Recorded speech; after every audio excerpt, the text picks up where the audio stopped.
Let's do the AM news now. And the government has announced a 10% increase in minimum wage, raising it from 18 cedis 15 pesos to 19 cedis 97 pesos now. But in a time of rising cost, is this enough to make a real difference in the lives of workers? For many Ghanaians, earning minimum wage, every cedi count, yet basic necessities like food and transport continue to eat away at their earnings. So what does this increase truly mean for the average worker? My colleague Akufo-Addo hits the street to find out.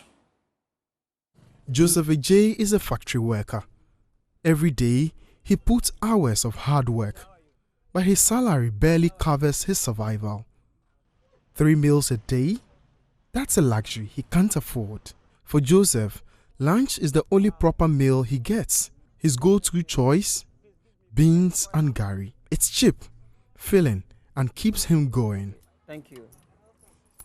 He comes to this popular joint in Kokomemle every afternoon, but even that is becoming too expensive.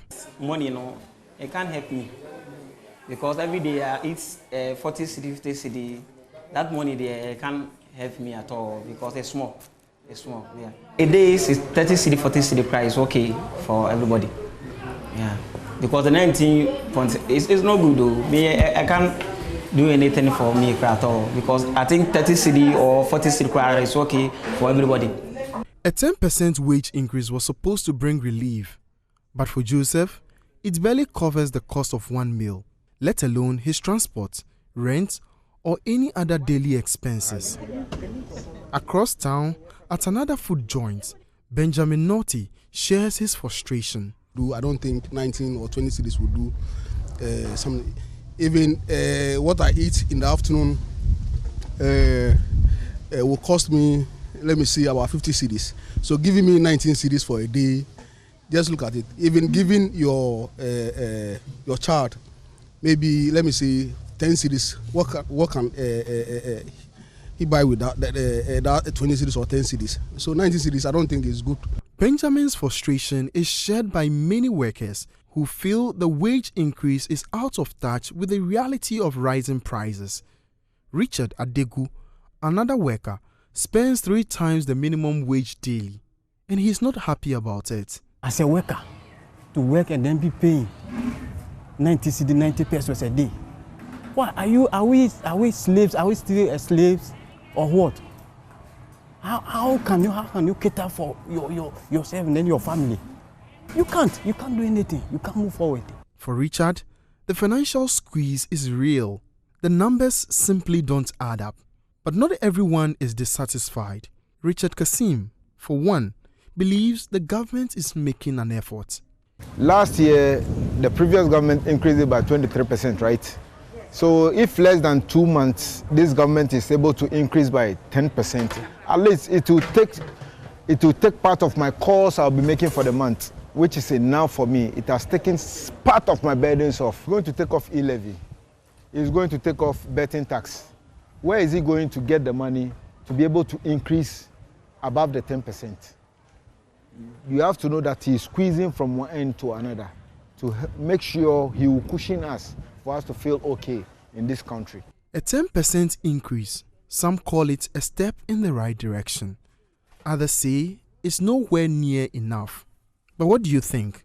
Does 19 cedis 97 pesos a day make life better? Akufo-Addo, Joy News, Accra.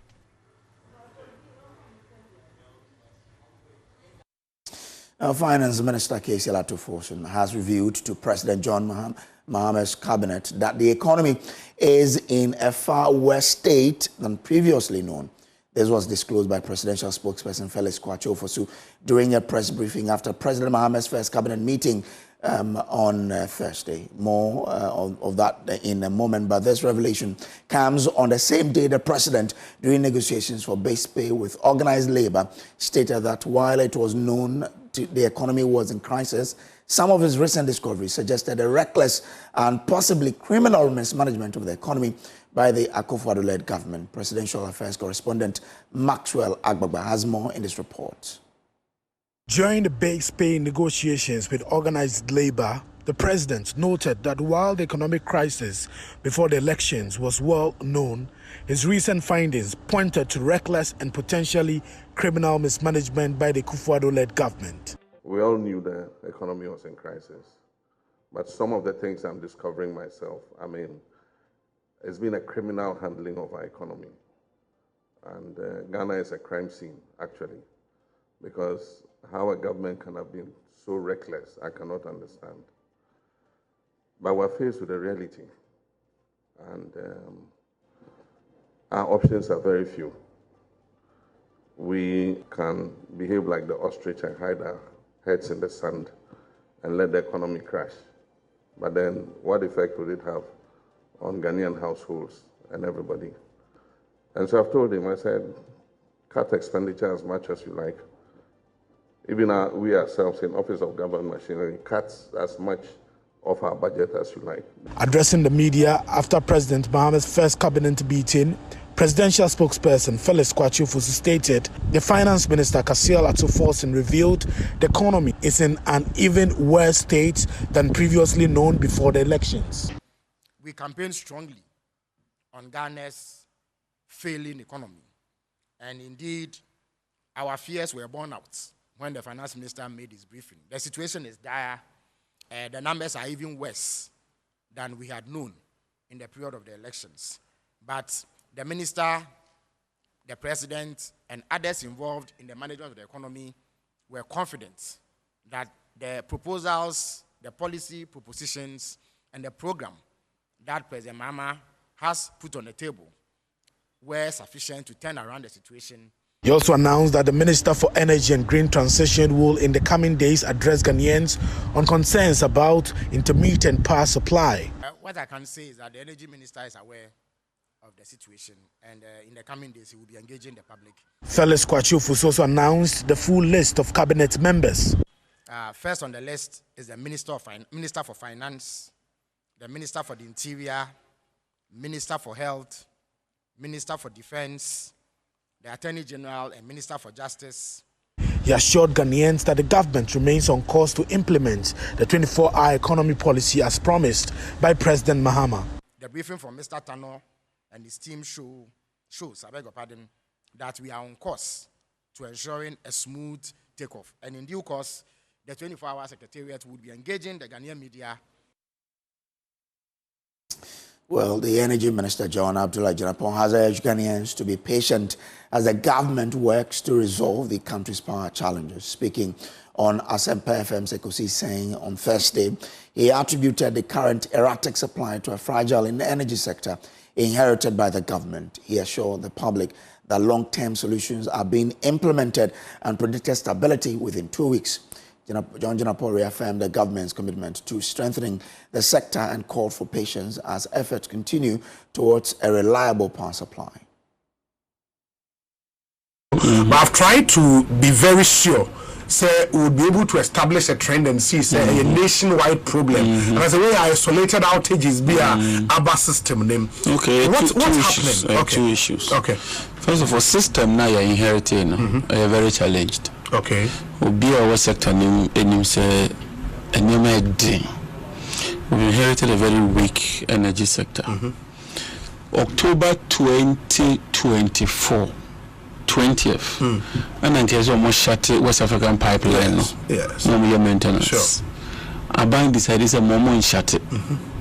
Because no one is here shut here. Challenge, Baba. Yeah. Elections will draw. You expect that government equal election just 2 months. February. Okay. But now January cry. Yazumi office. We didn't have enough light crude oil. We didn't have HFO. Distillate fuel crude and now just 5 hours. And now we have a major challenge. That's what we've inherited. I mean, I've just done about 2 weeks. Near a binding my and then you couldn't say. It is open solutions are all immediate solutions, and medium-term solutions, and a long-term solutions. Nti work focus a pipe and there's almost shut it. Timino can say bay now watching bay munini and sending almost shut a pipeline. Yes, I mean, pigging exercise. Yes. China kura me call tema. Okay. Na many media for. Jodi me invite asempa. Me na ya ko hwɛ ne Sure. Nti what you do is a meal na say okoto fango. You find liquid fuel. Nti President Mahama Daruma ya tore light crude oil 450,000 barrels. Sisia. Aba. Okay. Ya tore diesel and distillate fuel 40,000 metric tons. Okay. And ya tore HFO 20,000 metric tons. And to mean for you end of the picking period, yes, I order another 20,000. And yes, well, the return of power generators is becoming the new norm in major parts of Kumasi, especially the central business district. Now, the Ashanti region for the past few weeks has been grappling with the intermittent power outages, leaving many businesses and residents scrambling for alternative sources of power. The situation has become dire as many businesses, including banks, restaurants and shops, have been forced to rely on gensets to keep the operations running. Nana Boachi Yadom engaged traders who are complaining about the high cost of operating these generators amidst the intermittent power outages.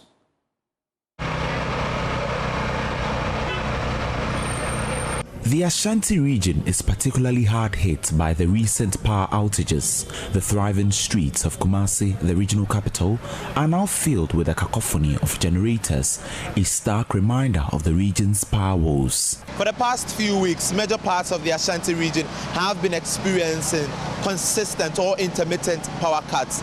And in the central business district, which is most affected, the traders have been forced to return to the use of generators. Today we took to the streets of the CBD to engage with traders who say that the return of these generators is a clear indication of doom so.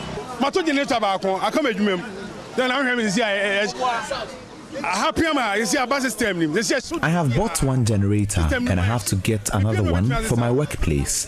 Times are hard. By format, next 4 years. You have last week, this week at Waso. To me, make us say, Dumsana Nebano, Mesalam Huno. Because it's a generator store, as I rise it. It's true, that's all come young, a more timetable, and we are better, you know, do Sunday. I believe this is the return of Dumso because the use of generators are on the rise. They should just give us a timetable, and that is better. And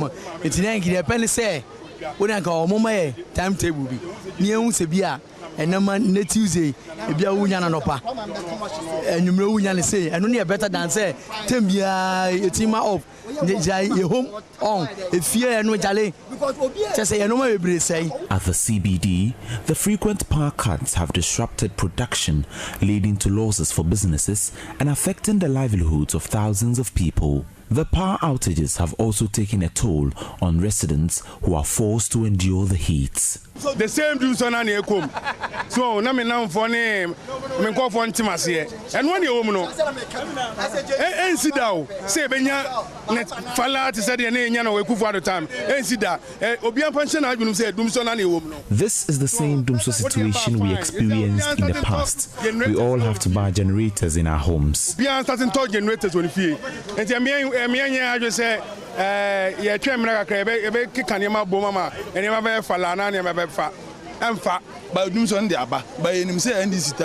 Dumso has returned, but I believe John Mahama can solve it. The rising cost of fuel has made it challenging for people to afford the expenses of running these generators. ECG PRO for Ashanti West, Benjamin Enchi, says measures have been put in place to avert the outages. As we speak, individuals who need power to run their businesses are relying on just which is an extra cost, and want to apologize to them, but I want to assure them that we are working assiduously to fix the problem, but we also need their help. So as we speak, yes, we intend to restore power to our cherished customers within the Doom businesses before close of day today. And we also want to apologize to them for this act as well. He, however, complained about the consistent theft on ECG's electrical installations. According to him, these theft cases are contributing to the outages being experienced.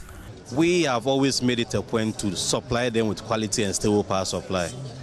But since yesterday, you realize that some of our customers within the Doom Business Center are facing an outage as a result of this action by these unknown individuals. The stolen equipment have affected the 500 kVA transformer, and in view of that, we were unable to supply power supply to our cherished customers. What we are doing as a company is we are trying to put measures in place and rectify the issue to restore power supply to our cherished customers. The Ashanti region is not the only part of the country affected by the power outages. However, the situation is particularly dire due to the region's high demand for power. For Joy News, Nana Akufo-Addo, Kumasi.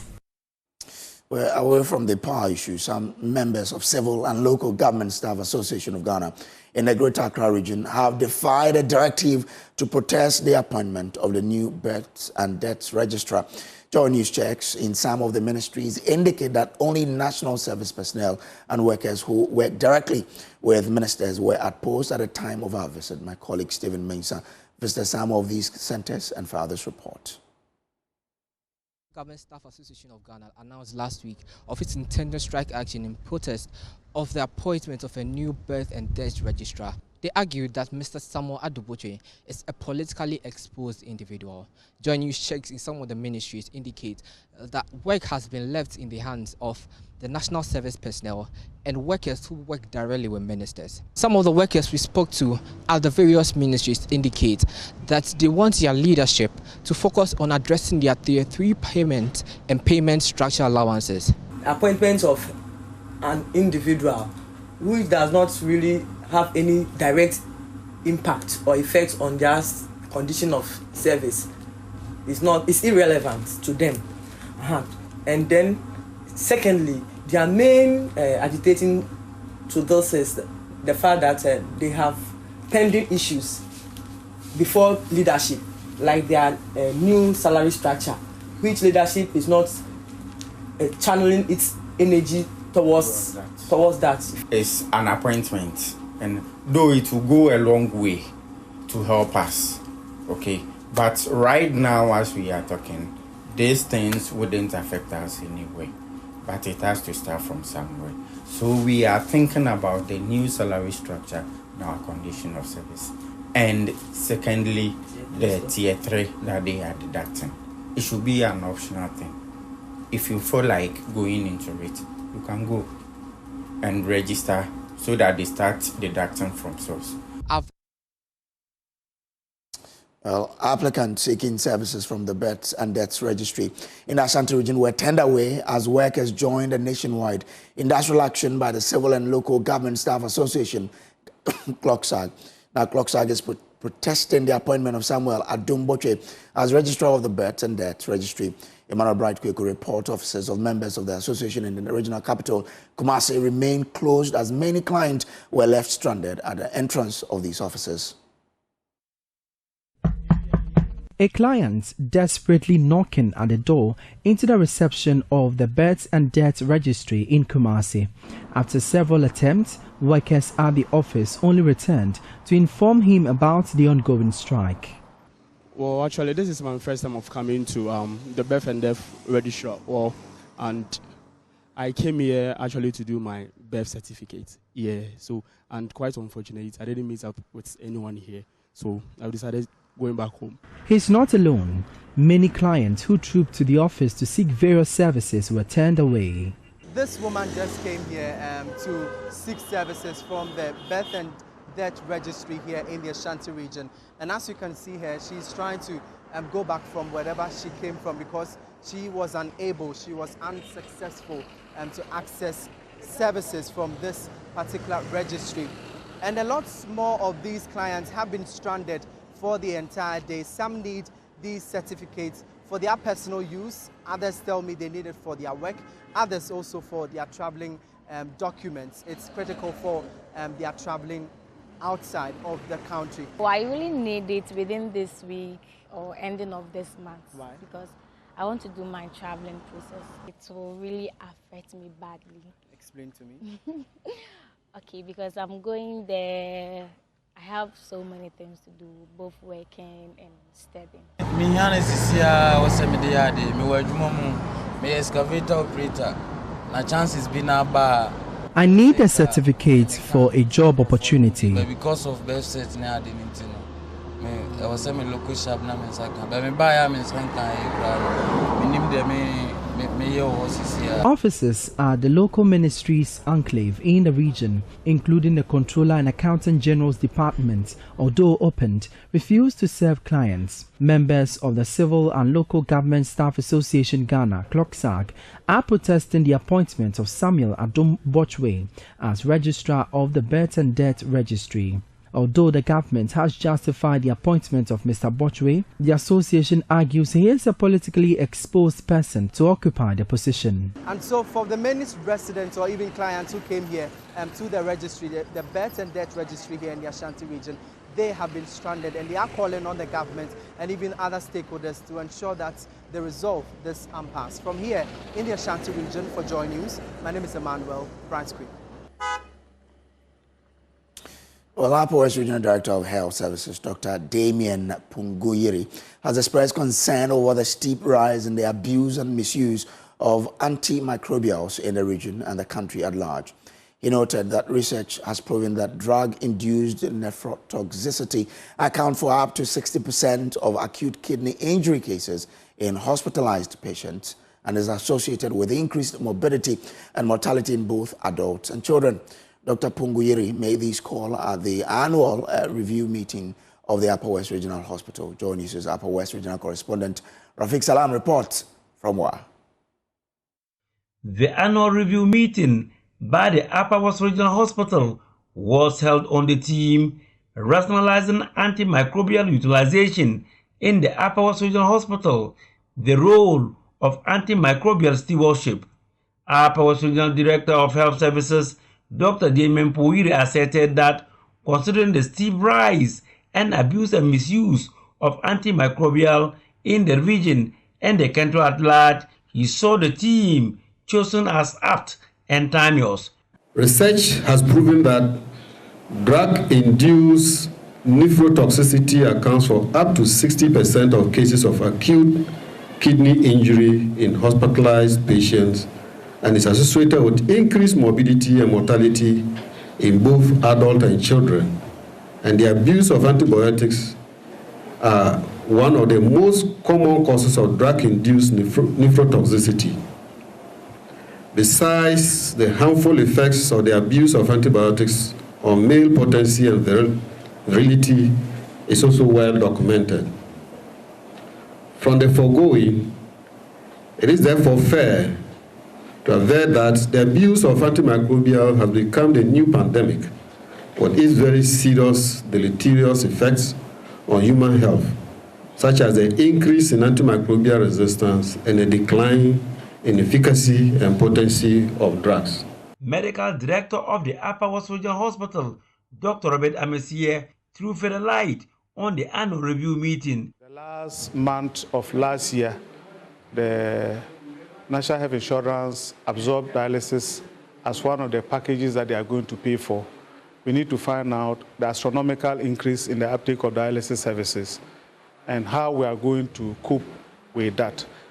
We also are reviewing the challenges we had, and one of the major challenges that we have all witnessed has to do with power fluctuation that is putting at risk our equipment.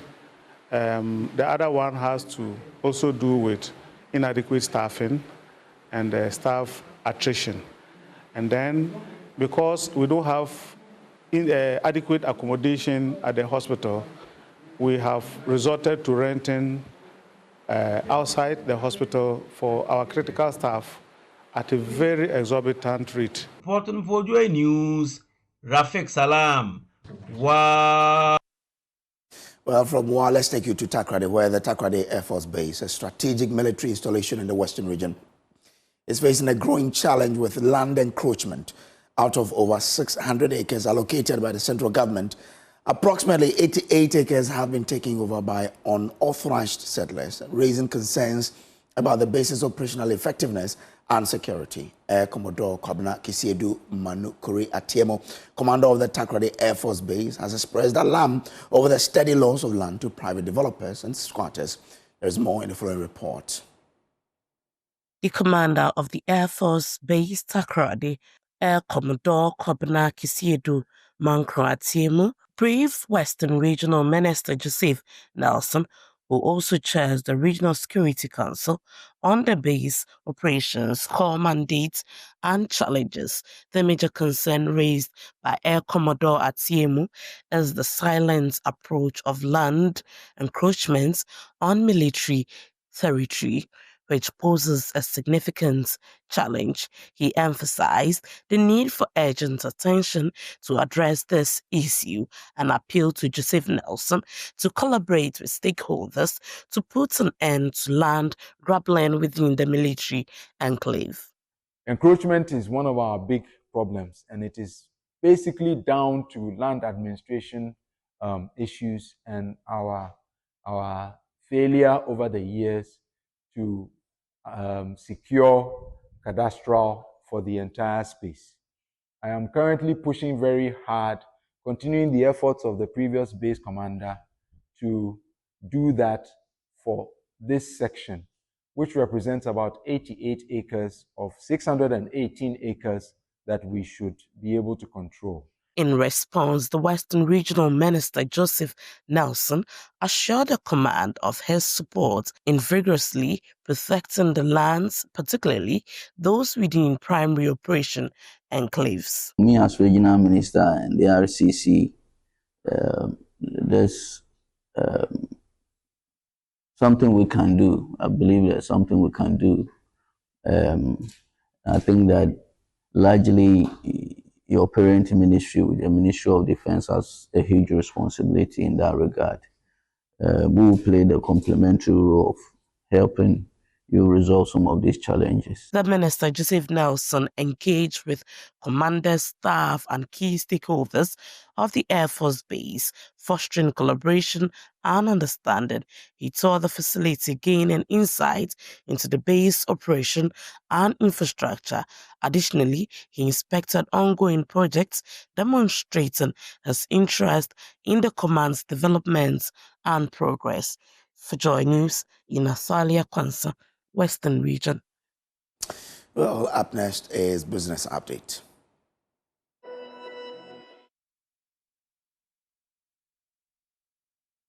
So let's start the business update on the AM News with what is happening in the currency market.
Now, Labour economist Professor William Boateng has stated that the 10% increase in the minimum wage for public sector workers should serve as a guide for private sector workers to also negotiate for better conditions of service. He argues that the increase in the minimum wage bill and base pay is backed by law, hence the need for every employer to comply. He's been speaking to Joy Business. So I said the national daily minimum wage is determined by the National Tripartite Committee made up of organized labor, employers, association, and government. And it is always anchored on the rate of inflation. So it serves as a guide for salary negotiation when it comes to the private sector as well as the public sector, particularly those on the single spine. The impact depends on where you are coming from. So, for instance, I said it is anchored on inflation. And, of course, since, last year, I think we ended inflation around at 23%. It means that what was given to labor last year was not up to 23%, so they need to be restored. So if we have inflation within the 20, and then we have minimum wage increased by 10%, it means that it is an attempt to at least pushing workers against a decline in their purchasing power by inflation. Of course, for workers, I think it's going to push them a bit, but it's also going to increase the wage bill on the part of government, so that when the minimum wage goes up like this, it also affects the base pay on the single spine. So the base pay will go up and it will cascade upwards across board. That means that wage bill will also go up, not necessarily by 10%. It could be more, it could be less. So on the part of the private sector, when workers are going to negotiate with their employers based on their conditions of service, this 10% increase also serves as a guide, so that at least workers would know that the minimum wage has gone up, and therefore at least get something closer to that. It will also push in us. And this is meant to ensure that workers are able to, float above the minimum inflation, so that their purchasing power will not decline so much. Well, away from that, President of the Oil Palm Development Association of Ghana, Samuel Avala, says the oil palm industry seriously needs government's intervention to enhance the efficiency of small-scale producers. Speaking earlier on the marketplace, he noted that production could be doubled with the right intervention and provision of equipment to boost small-scale production to reduce reliance on imports. We have a deficit, so yes, we need oil to come and add to what we have in the meantime. But it should not come under ETLS, waiving off duty and appearing to be cheaper. That is what the external factor looks like. But internally, we have a huge chunk of our production coming from the outgrowers, smallholders. They lack efficiency, so their yields are around 6 tons of fruit bunches per hectare, but they can easily get to 12 tons, doubling that production. The artisanal millers who use substandard machines are having oil extraction rates in the neighborhood of 12% to bunch. This can also go to be very modest, 16%. That 16% oil extraction, and that's about 30% increase in oil. And that alone will increase their oil production from the current 80,000 tons per annum by another 27 to 30,000. And if the about 100,000 hectares of the smallholder plantations that need to be replanted are also replanted, we will move from the 6 tons per hectare to 12 tons per hectare, which is double. And that alone will give us probably another 200,000 tons of palm oil. With these two major interventions, we will be self-sufficient.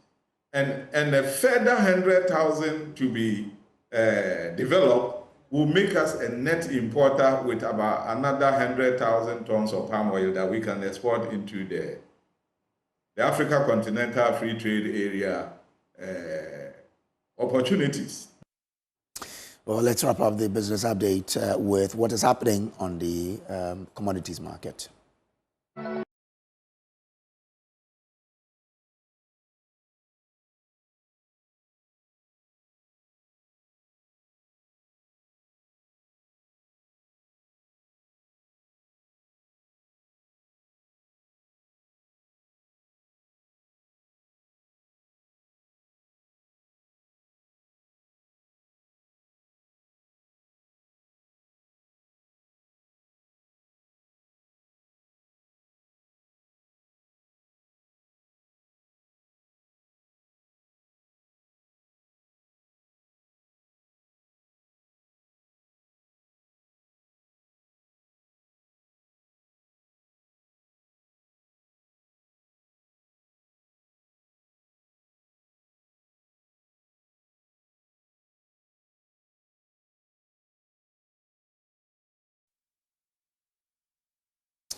And that's how we wrap up the AM news here on the AM show. Up next is the news review, where we'll be joined by Kwame Nkrumah, he's General Secretary of the CPP, Andrew Appiah-Dankwa, spokesperson of Movement for Change, and Professor Isaac Bwedi, he's Dean, Accounting and Finance, UPSA. Do stay with us. We'll be right back after these.